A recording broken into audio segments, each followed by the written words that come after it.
Sacred Potential, where we discuss the overlap of creativity, spirituality, and possibility. Today we have another couple of amazing guests actually. They are filmmakers. One of them is Maurice C. He is a screenwriter and a filmmaker. And the other is Mo Wani. She is a producer. And we're going to be talking about a film that they have produced recently that Maurice wrote, what the film's about, the process of making it, and some deeper themes on the kinds of things that we enjoy talking about here. So sit back, relax, and enjoy our conversation with Mo and Maurice. Welcome, Maurice C. and Mo Wani, and we're so glad that you guys are here on Sacred Potential with us. So excited to have you here. Okay, so tell us both individually, tell us about yourselves. Ladies first. So I am now a producer. I transitioned from corporate world last year in 2019. I had the skill sets to be a producer, and so it was an automatic fit for me. And my friends are telling me it's a midlife crisis, but I don't think so because I'm only 21. So that can't be right. But yeah, it was a conscious decision to move careers from corporate world into entertainment. So that's me in a nutshell. So I mean, I was very creative when I was younger. I loved coming up with ideas and all that kind of stuff. But then at university, I went off to do science. So completely the opposite direction, really. I worked in that for a while. And then I kind of slowly went back to the creative side and ended up doing a master's in digital feature film production. And I worked on a whole lot of different productions in different departments. And ultimately, I decided that writing was what I wanted to do. So that's what I've been kind of honing my skills, as they say. And yeah, so this is the Immune is the first professionally produced short that I've had. Wow, and tell us where you're from, because we know, but. Okay, so I'm from born and bred in Dublin, Ireland. So. All right, Mona. Mo. I'm London born. Parents from different parts of the world, and I've lived in many different countries, so I guess citizen of the world. I love the both of your accents. I haven't quite mastered the Irish one. I'm trying, Maurice. I'm trying. Well, my Irish accent is a bit unusual because some people say that I sound a little bit American. Mm-hmm. I don't know if that's true or not, but if I do sound American, I always say it's because I watched too many American movies and TV growing up. So probably affected my speech a little bit. Right. Because when you said the word Dublin, I was thinking you would say Dublin. Yeah. And you said Dublin. Yeah. Well, there's so many actually accents in Ireland as well, and it's very difficult for so many movies are made in Ireland, and they put on really, really bad Irish accents. So Irish people kind of cringe every time they hear it. It's very difficult to get it quite right, but yeah, I'm not going to. I love accents. I can listen to accents all the time. My co-producer on Immune is Trinidadian, and she is just like being like a snake charmer. I just love the accents, and the same with you both. You know, with your accents and Maurice. So I love it. I don't want anyone to become British if their accent is foreign. You know, keep your accent, keep your individuality. Love it. Okay, so then I won't put on my British accent. You could probably. Many people, they're just like, really, Paige, stop, please. So, okay, my question: you both are in film. You're involved in film, and so if you were to introduce the idea of film to someone who was like completely foreign to the concept, how, based on your own personal experiences and your passion, how would you describe film? Well, for me, film is an audiovisual medium. So a lot of people think it's purely visual, but if you take out the sound, there's a lot of work that goes into sound. So it's super important to have sound, even if it's just music, because even the silent movies had music going on. But it's primarily a storytelling medium as well, because you can have the best visuals, the best sound, and if the story isn't good, you know, it's not worthy of watching, really. And for me, it's a medium that transcends barriers, whether it is a language barrier, whether it is a physical disability barrier. It's a way of educating in an entertaining way and sharing or passing down cultural backgrounds. Or for me, it's a communication educational tool, but done in an entertaining way. Yeah. Which leads us to, of course, the film you're working on right now. Tell us a bit about it, what it's about, the name of it, what inspired it, and just how it all came to be. Over to you, Maurice. So Immune is a short film that's set in a world 5 years after a pandemic where there is no cure, and the world as we know it has been changed utterly. And in the UK, an authoritarian regime has come into power, and they give life-saving drugs, a drug cocktail, to the citizens in return for their obedience, doing what they're told, basically. And we follow, the main character is Sarah. She's a mother-to-be, and she is immune to the virus. And the government are hunting those that are immune, and they're taking them away to do who knows what with. They say they're going to help find the cure, but nobody knows what happens to them because they're never seen again. And the short kicks off with a simple test on the baby. The results end up with the government, and they now know that both Sarah and her baby are immune, and they have to escape, or else they're going to possibly die. So. And where did you get the idea for the storyline? So the idea kind of came from a dream, and the dream, some people say this is weird, but I'm dreaming of a woman putting on makeup in the morning, and instead of making herself look healthier, she's actually making herself look sick, like that she's almost going to die. And then she goes outside her house, and everyone she meets in the world is sick. And then I was feeling her fear, and I realized that the fear wasn't that she was afraid that she would get sick. It was actually the fear that they would find out that she wasn't sick. And the fear was so great in the dream that it woke me up from the dream. So as any good writer does, I write down a lot of my dreams. Some of them are good for ideas and some of them are not, but this one was such a strong idea that I kind of started asking questions about why would she be putting on the makeup? Why would they be angry that she wasn't sick? And then expanding her character, and then expanding the world and putting it into a story context, which ultimately became Immune. So. And how long ago did you have the dream? 3 years ago now. So quite a while. So this story idea has been kind of written and rewritten and changed slightly over the years, and ultimately became what we filmed in February this year. Yeah, and when did you start production on it? I know you filmed it but the pre-production and everything, when did that process start? I mean, we started probably the end of 2019, or actually, maybe around November, September, but at the end of 2019, pretty much. It took us some time to find the funding for the film, so we created packages to obtain some funding to even consider making the film. And we knew that we needed more than what we got from the funding that we sought. We got some private investors, but we continued anyway because we thought now would be a good time to film it. It was February, we had some amazing talent in place, and we said it would be a shame to lose them if we postponed it even further. So because of who we had in place, we went ahead and did the shooting in February.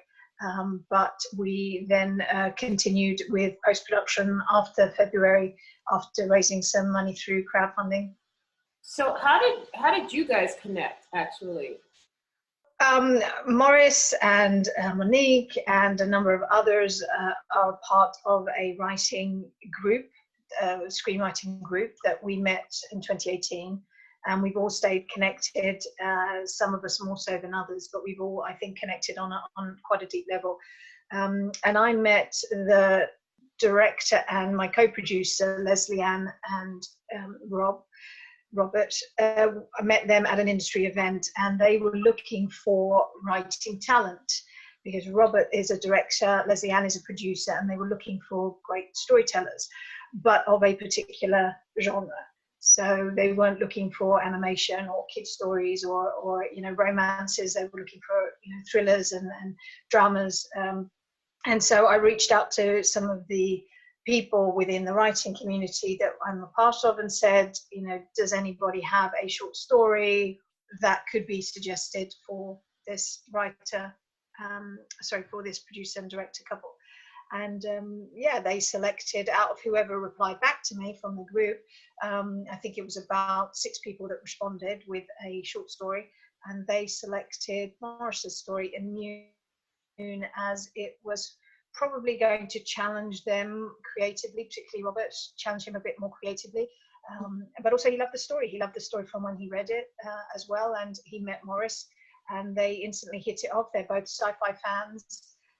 Leslie and I not so much, but Rob and Maurice are, and they hit it off, and that's where we kind of kicked it all off from. But we knew, I think Robert, Leslie Ann and I knew from very early on that we wanted to work together on something, and it just so happened to be this project. I mean, I was assuming it was going to be years down the line, perhaps on a bigger project, but it just happened to be on the short because it just happened to be that way.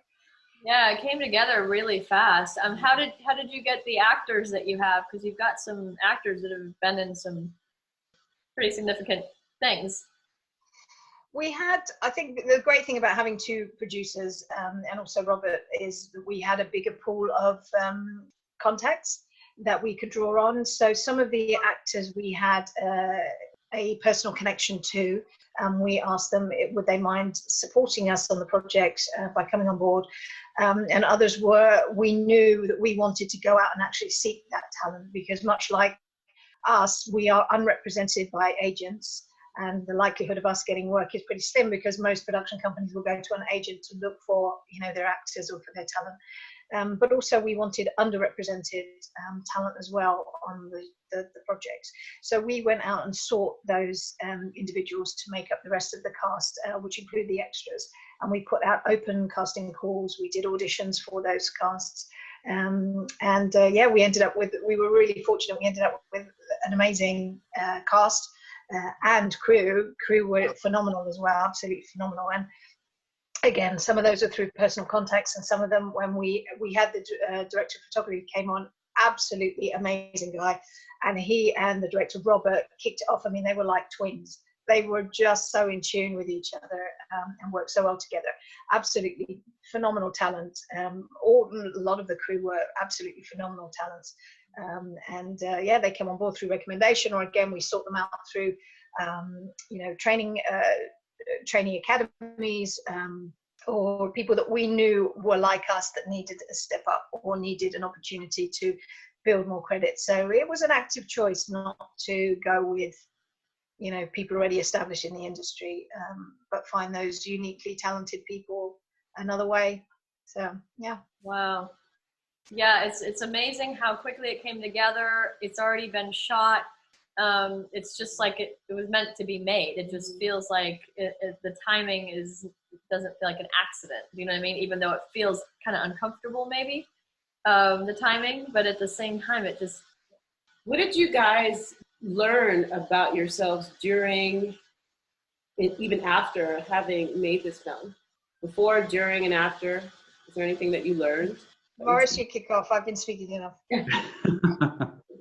Well, I mean, the thing is that the first thing that I learned was that I gained confidence in my writing, because up until this point, you know, people have said, oh, you know, that was a good story that you wrote, or it was interesting. But I had people, when I asked them the question, you know, what do you think of the story? But when I wrote this, people were coming up to me on the set saying, you know, they'd read the script and they were like, oh, this is really good, you know, really exciting. And I kept turning the page and all that kind of. So for me, that was very good at boosting my confidence in my writing ability.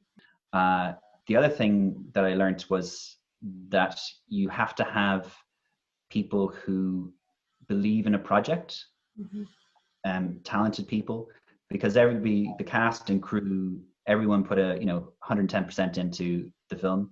They could have just sort of easily kind of coasted through it if they wanted to. And on set, everybody, it was so calm on set. You know, people were commenting about how everyone got on. There was no arguments. There was no stress. Well, there's a little bit of stress always when you're making a movie, but there was nothing excessive. So everybody thought it was the best film set that they'd been on, really. Wow. You know, which is good, you know. That's amazing. Especially, The circumstances, especially what you're filming, like what it's about. Yeah. And having seen, you know, some of the clips, it's just the quality of it is just, you know, it's like I want to see a full. I want to see more of it. I'm like, please, when is it ready? Because I am like, I need to see just the clips that I've seen. It's so intense. It's incredibly emotional. Just watching it, I'm just like, oh my gosh, how can I get in touch with this actress? So just make sure, let her know she's going to be okay. like it's really, really good job. Yeah. Since the film, you know, addresses questions of many questions, one of the things that just came to mind to just discuss with you is, you know, what does freedom mean to you guys, or what does it mean, and how do you feel like that's addressed in the story? Mona, do you want to take this, or shall I take it? No, I'm fine. Well, for me personally, I think freedom is an attitude more than anything, because you can be physically constrained, but as long as your mind is free, anything is possible. And so for me, I believe freedom is more of an attitude. And like for me, for example, now pursuing a career in this industry, me, I have now the freedoms to go ahead and do that. So it's almost like you have an opportunity to be or do something that you thought you could never do. And again, that's to do with mental conditioning. It's that you're going out there and believing that this is something you can do, and you go out and achieve it. And so for me, that's what freedom means. You go beyond the physical. And I think this is something that the lockdown has actually highlighted quite intensely, is that a lot of people during the lockdown were saying, but I can't do this and I can't do that. And it's like that physical constraint was suddenly blocking people mentally, and they became crazy. But as soon as you flip that mental attitude and go, well, actually, there's a lot you can do. Switch up your mental attitude and see what the possibilities are, because they are endless. Exactly. Yep. Nailed it.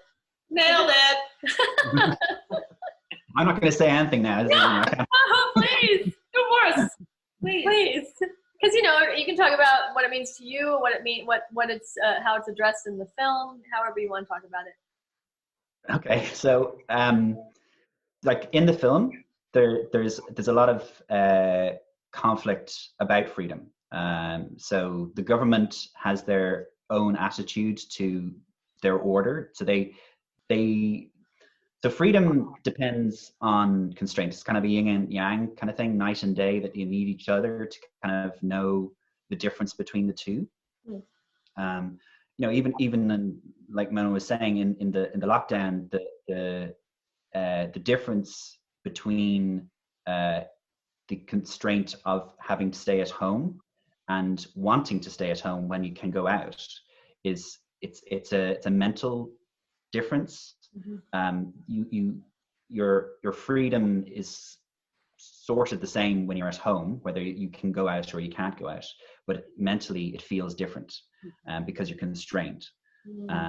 And it, for me, that it's all my stories are about the conflict between freedom and constraint, and trying to find the balance between the two.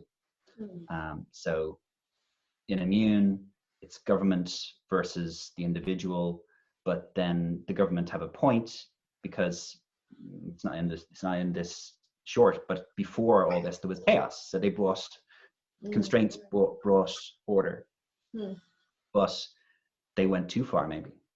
So they curbed too many freedoms, and it's to try and work out where that sort of balance is, even not to give too much away about the story, but there's a conflict between the husband and wife in the story, and it's about freedom of choice, about how to proceed to get out of the situation that they're in, and they have different attitudes to what best way to proceed, and that ties in with the freedom and constraint about what they can do after they've made that choice. You know? Wow. Just, I think in anything that you do, there can be some like stresses here and there. So I was just curious, like, before and after, during making the film, where do you draw your strength to cope with process like stresses? If there's like a routine or anything that you do to kind of cope with stress, how do you draw? Mo? Yeah, so for me, I was born and raised in a spiritual household, so I've always had meditation around me. I've learned to meditate when I was quite young, so I'm pretty balanced, I would like to think, pretty calm generally, not very much rattles me. So I think that really helps when it comes to the stresses of filming. I mean, we filmed one day during a storm. We had double bookings on one of the venues that we had. We had one of the actors' girlfriend had a car accident and ended up in surgery straight away, so he had to be set. So there was a lot going on that we were trying to deal with, and lots of changes, constantly changes. But I think, as Maurice said before, it was a calm set, because I think both Leslie-Anne and Robert, who are also meditators, we're all pretty calm people, and I think we deal with things in a different way. It's almost like you detach from what's going on and you're an observer of what's going on rather than being involved in what's going on. And I think that helps you with troubleshooting, but it also helps you to find solutions very quickly without being so drawn into the problem, by having that detachment of what goes on. And so for me, I think meditation is always good. I'm not perfect. I do get stressed. And when I do, then it's a question of recentering, again, having some inner dialogue with yourself, or reconnecting with a higher power through the meditation, if you believe in the higher power, which I do. But it also gives you a chance to recharge and rebalance. And so for me, I think that's really important to overcome stress. But, you know, it happens. It's just on various, depending on how you deal with it, it can be super stressful or it can be stressful, but yet you deal with it differently. So the different levels of stress, but yeah, we're all affected by it. Nice.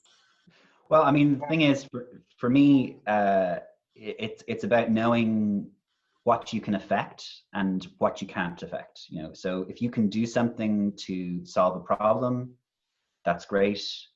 If you can't do anything about it, you just have to accept the situation and not worry about it, not stress about it. A lot of people, I think, stress about things that they can't change, they can't affect, and that's where the stress sort of builds up. So I don't meditate, but effectively, I guess I do to some extent, because it's kind of relaxing in the situation once you've assessed it and know that, you know, you've done all you can do. There's nothing more you can do, so just let it go. As they say, let it go. Yes. Yes, it's basically the same kind of thing of stepping back from the situation and being calm when you're dealing with it. Yeah, that makes me think of the Serenity Prayer. You know, it says, help me to give me the serenity to accept the things I can't change, the courage to change the things I can, and the wisdom to know the difference. Because it's really like finding that, like, which one is it sometimes, like, you know, and being able to let go when you realize that maybe you can't affect as much as you would like on certain things. Yeah. But yeah. Yeah, one of the other questions I had, if that's okay, was just since our podcast is about the overlap of creativity, spirituality, and possibility, what, if any, spiritual elements do you think there could be in the storyline? Mo?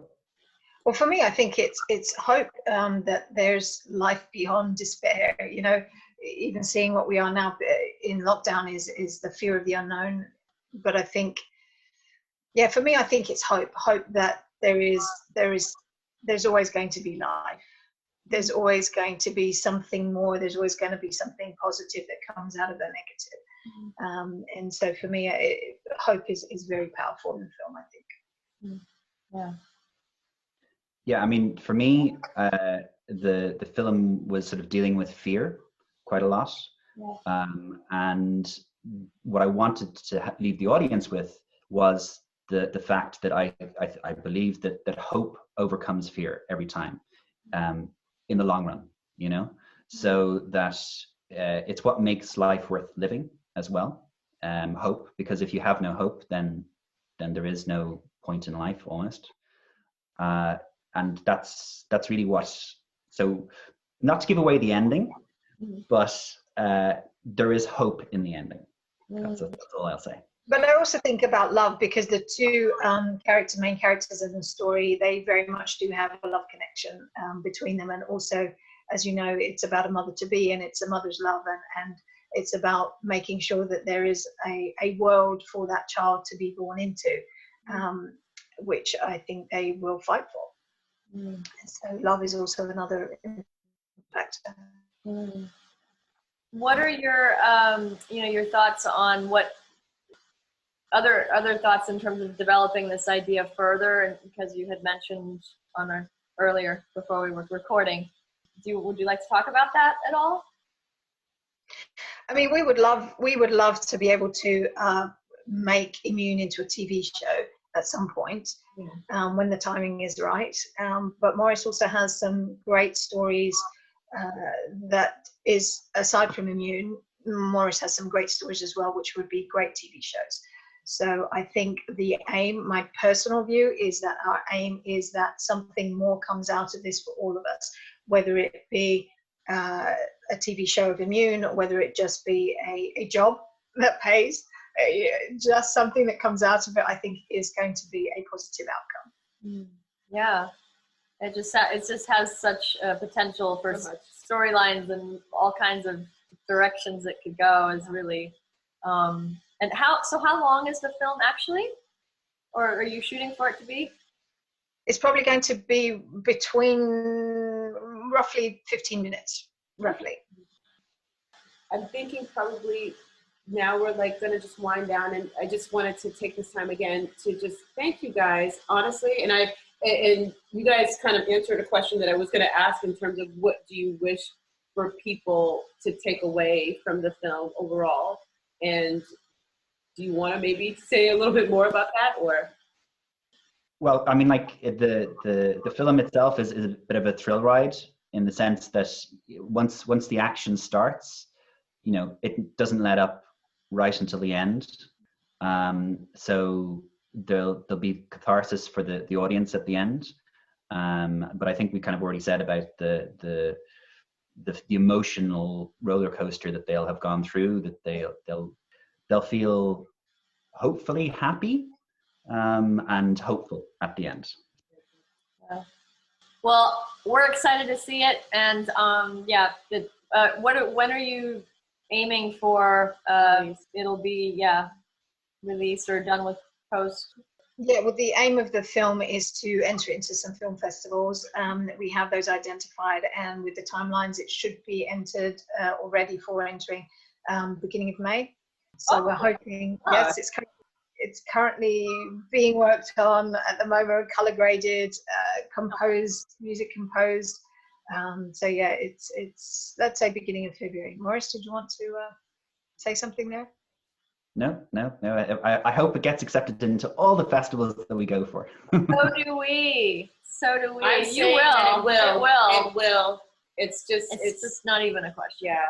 I'm incredibly just inspired that you guys are doing this and just how passionate you are about it, and just the whole story overall, like the story of Immune, but at the same time, the story of how you guys met and just the whole process of it all. It's really inspiring and motivating. Just want to thank you so much for sharing all of this. Yeah. And thank you so much for enabling a platform for us to share it. It's a great thing that you're doing. So well done, and keep it up. You have our complete support. Thank you. Likewise, likewise. Yay. Thank you so much, Mo and Maurice. Absolutely phenomenal. I cannot wait for the official release of the film. I know many of you are going to be looking forward to this. I know I am. Very excited, and we hope that you will stay tuned for what happens with their film and when it comes out, and that you will support them. We will include all of their social media platforms down below, or if you're listening on Spotify, Find us on YouTube. Yeah. If you're listening on Spotify, find us on YouTube, and you can reach out to both Mo and Maurice and just the film in general. So thank you once again, and thank you guys for tuning in. And we'll see you, or you'll hear from us again soon. Take care. Bye. Bye.